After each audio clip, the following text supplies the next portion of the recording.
Most people think wealth is obvious: flashy cars, designer clothes, expensive vacations splashed across social media. But real wealth? It's a lot quieter. In fact, the people who are actually getting rich often don't feel rich at all. They're too busy doing the right things, saving, investing, building, to notice how far they've come. I'm going to show you 8 subtle signs you're secretly getting rich, even if it doesn't feel like it yet. Because the truth is, the richest people don't wait until they feel rich to act wealthy. They do the work first, and the money shows up later. My name is Ivan, and I spend way too much time thinking about money, human psychology, and why some people seem to glide through financial challenges while others are constantly stressed about their bank account balance. If you've ever wondered what it actually feels like to have different amounts of money saved up, and more importantly, how each milestone changes your decision-making process, make sure to hit that subscribe button and give this video a thumbs up if it helps clarify things for you. Here's what nobody tells you about building wealth. It doesn't feel like a jackpot moment. There's no confetti, no bank alert that says you made it. Most of the time, getting rich feels uneventful, boring even. It's skipping the impulse buy. It's saying no when everyone else says yes. It's making the uncomfortable choice today so your future self doesn't have to struggle. And if you've seen any of these 7 signs in your life, even just 1 or 2, you're already on a path most people never find. Number 1, you've mastered living below your means. You're not clipping every coupon, but you've created a life where your spending is intentional. You don't feel the need to impress anyone. And because of that, your lifestyle naturally costs less than what you earn. Rich Richard makes $75,000 a year and spends $55,000. That $20,000 gap, that's options. That's the reason he can save, invest, and say no to things that don't align with his goals. Poor Peter makes $75,000 and spends $80,000. Every raise gets absorbed by a bigger apartment or a nicer car. He looks successful. He feels broke. That extra margin gives you breathing room. It builds a financial buffer that turns into freedom over time. You're not depriving yourself. You've simply redefined what enough looks like. This habit compounds. Over 10 or 20 years, living below your means is the difference between financial stress and financial peace. Track your spending for 1 month. Calculate the gap between what you earn and what you spend. If that gap is growing, even slowly, you're on the right path. Number 2, you think in terms of long-term gains, not quick wins. Most people chase instant gratification. The next bonus, the next tax refund, the next hot stock tip. But you've shifted your mindset. Instead of obsessing over quick bucks, you're playing a longer game that rewards patience, consistency, and strategy. You think in decades, not just days. You care about compound growth more than overnight success. Rich Richard invests $500 a month into index funds and doesn't check his account for 6 months at a time. When the market drops 15%, he keeps contributing. Over 20 years, this discipline turns $120,000 in contributions into $350,000 in wealth. Poor Peter jumps from opportunity to opportunity. Day trading, crypto, dropshipping. He never stays anywhere long enough to benefit from compounding. 20 years later, he has $60,000 saved and a collection of lessons learned. Quiet wealth isn't loud, it's disciplined. It's automatic contributions every month regardless of market conditions. If you're thinking long-term, you're already doing what 90% of people won't. Number 3, you've created a financial buffer and you don't talk about it. You're not living paycheck to paycheck anymore, but you're not bragging about it either. While others flex their lifestyles on social media, you've quietly built something more powerful: breathing room. You have money sitting in your account that you don't need to touch. An emergency fund, a cushion, cash that buys you time, peace of mind, and options. You don't panic when your car breaks down. You don't dread bills at the end of the month. And if your job vanished tomorrow, you wouldn't crumble. You'd calmly pivot. Rich Richard has $20,000 in a high-yield savings account. When his laptop dies, he buys a new one without checking his bank balance first. When his company announces layoffs, he's concerned, but not terrified. Poor Peter has $1,400 in checking and $300 in savings. Every unexpected expense becomes a crisis. The car repair goes on a credit card. Most people only realize the power of a financial buffer after a crisis. But you built yours before it ever came. That's the mindset of someone quietly getting rich. If you have 3 to 6 months of expenses saved, you're in the top 25% of Americans. Number 4, you're earning more without feeling the urge to spend more. Something strange happens when you quietly get rich. You start making more money, but your baseline lifestyle stays roughly the same. You got a raise, maybe a promotion. Your income increased by 15% or 20%. and yet you're not driving a more expensive car or living in a bigger apartment.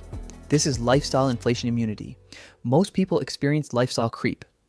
As income rises, spending rises to match. Rich Richard made $60,000 at age 28 and lived on $45,000.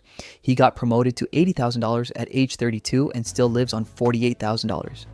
That extra $32,000 a year, straight to investments. By age 40, he's accumulated $280,000 in wealth. Poor Peter's income also went from $60,000 to $80,000, but now he has a $2,200 apartment instead of $1,400, a car payment instead of a paid-off sedan. By age 40, he has $35,000 saved. He feels successful because his lifestyle upgraded, but financially, he's barely ahead. When you get a raise and your first thought isn't, what can I buy now? But how much more can I invest? You've leveled up psychologically. Number 5. You've stopped comparing yourself to others. When you're broke, comparison is constant. Your coworker bought a new car. Are you falling behind? Your friend went to Greece. Should you take a trip you can't afford? Social media becomes a highlight reel that makes you feel inadequate. But when you're quietly getting rich, something shifts. You stop caring what other people are doing with their money. You've realized that most visible wealth is either debt-funded or coming at the cost of someone's future security. Rich Richard sees his friend buy a $60,000 truck and thinks, hope that makes him happy. No envy. He knows his $15,000 used Toyota and his growing investment portfolio are the smarter play for his goals. Poor Peter sees the same truck and thinks, I need to upgrade too. He finances a $50,000 vehicle at 7% interest. 2 years later, he's upside down on the loan and stressed about payments. When you stop comparing, you stop making financial decisions based on other people's choices. You build according to your plan, your timeline, your values. This makes you immune to marketing, peer pressure, and FOMO, 3 forces that keep most people broke. Number 6, money isn't the main topic anymore when you're broke. Money dominates your thoughts. You constantly do mental math. Every decision, lunch, rent, gas, feels like a financial debate. The anxiety is exhausting, but something changes when you start building real, quiet wealth. Money stops being the main character in your life. You've built systems, you've automated savings, you've handled the basics so well that you don't need to talk about them anymore. Rich Richard doesn't obsess over credit card rewards anymore. His finances run on autopilot. Automatic contributions, automated bill pay, diversified portfolio he rebalances once a year. His mental energy is freed up for bigger questions. How can I spend more time with my family? What project excites me? What kind of legacy am I building? Poor Peter still talks about money constantly. He's always looking for the next deal, the next side hustle, the next opportunity. But because he has no system, everything requires constant attention. He's mentally exhausted from managing money poorly instead of building money to manage itself. This shift from financial survival mode to financial background noise is a clear sign you've leveled up. Real wealth is quiet. Sometimes it's even boring, but boring money often leads to an exciting life. Number 7, you feel rich in time, not just money. Most people chase money their entire lives, but the truly wealthy start chasing time. And if you've noticed yourself valuing time more than things, if you've stopped glorifying busy, if you crave slowness or space, you're secretly getting rich in a way money alone can't measure. When you're broke, you have no choice but to trade time for money. You clock in, you hustle, you grind. But when your finances stabilize, you realize that money can buy time. Time to think, time to rest, time to create, time to live on your terms. Rich Richard pays someone $150 a month to clean his apartment. That buys him 3 hours he spends with his kids or working on a project he enjoys. He says no to meetings that don't serve him. His calendar has white space. Poor Peter does everything himself to save money. He spends Saturday cleaning, Sunday shopping. His calendar is packed. He feels busy and important, but he's exhausted. You start paying for convenience, not just deals. You say no more often. You let go of urgency. These are quiet upgrades, signs of wealth most people overlook because they're internal.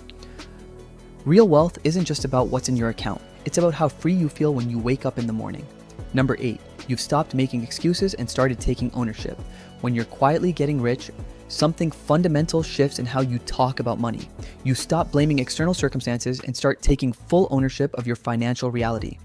You don't say, I can't afford that. You say, that's not a priority for me right now. You don't blame your income, your upbringing, or the economy. You focus on what you can control. Rich Richard makes $65,000 a year in a high cost of living city. Instead of complaining about rent prices or taxes, he optimizes what he can. He lives with a roommate to cut housing costs. He bikes to work to eliminate car expenses. He meal preps on Sundays. When friends ask why he doesn't upgrade his lifestyle, he doesn't make excuses. He's clear about his priorities. I'm building my investment portfolio first. The luxury apartment can wait. Poor Peter makes the same $65,000 and spends his time explaining why he can't save. Rent is too expensive here. My student loans are killing me. I deserve to enjoy my money. He's not wrong about the challenges, but he uses them as reasons to avoid action instead of constraints to work around. 5 years later, Rich Richard has $85,000 invested. Poor Peter has $4,000 and a lot of stories about why it's not his fault. This ownership mindset is powerful because it puts you back in the driver's seat. You stop waiting for perfect conditions and start working with what you have. You stop justifying bad financial decisions and start making intentional choices. When you own your money starts working for you. If you've seen any of these 8 signs in your life, even just 1 or 2, you're already on a path most people never find. You're not just surviving. You're not just getting by. You're quietly building something that can't be taken from you. Not by a recession, not by a job loss, not even by doubt. So keep going. Because if it doesn't feel like you're getting rich yet, you probably are. Just quietly. And that's exactly how it should be.